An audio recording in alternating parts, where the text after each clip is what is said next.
brink of a looming darkness and never known true peace. But this time, I want to break the cycle and free us from this fate for good. With the sacred flame, I can protect myself from the abyssal corruption, but beyond that, you are the only other person who can resist it. If your ancient name can't be forged, I will go alone. But if it can, I'd really love your help. Not completely. After all, the Night Kingdom is still plagued by abyssal corruption. But when I used the power of the Divine Throne, it dispelled a lot of that corruption. Plus, your ancient name is a special case, so the Lord of the Night will take special care of you. In short, the Ode of Resurrection still has a number of limitations, but I can promise that it will work reliably on you. Whoa. Are we forgetting something here? What about Paimon? What's her place in all this? What? You mean we'll be separated? The Abyss is extremely devious.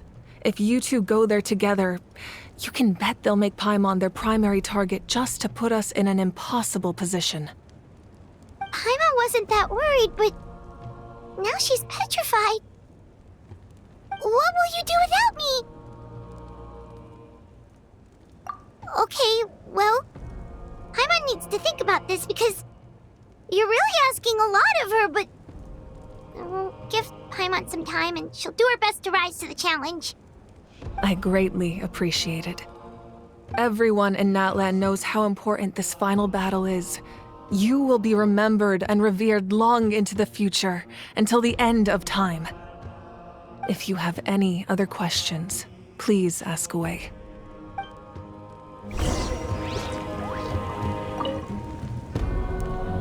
As I've said, if you have any other questions, the work of rebuilding is underway, and people are flocking to join the effort.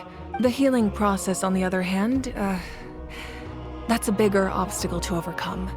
Many are grieving, and there's simply no replacing the ones we lost. As the sun rises once more and we rediscover the ability to believe in the future, we must never forget their sacrifice. As I've said, if you have any other questions, please ask away. False sky. I have heard this expression before, but I think this was the first proof of its existence. I think there's a lot of investigating to be done to understand what the fragments behind the sky are and why they were hidden in the first place. However, from what the Adventurers Guild tells me, neither the split sky phenomenon nor the fragments have ever been observed in any other nation. My guess is that the Heavenly Principles wants them kept a secret. I just hope they don't cause me any trouble over it. Oh, you should be fine. We did something much crazier back in Fontaine and we're still here. Well, that's good to know. Anyway, the line I'm going with for the masses is astronomical anomaly. And I don't expect much of a backlash. Meanwhile, we can look into it at our own pace. As I've said, if you have any other questions, please ask away. That wasn't their souls we saw, but a snapshot of them in time. All the work of the ancient name engravers 500 years ago, who made some special modifications to their names. Their souls returned to the Night Kingdom long ago, and will have been reborn in Natlan since, albeit in a different form.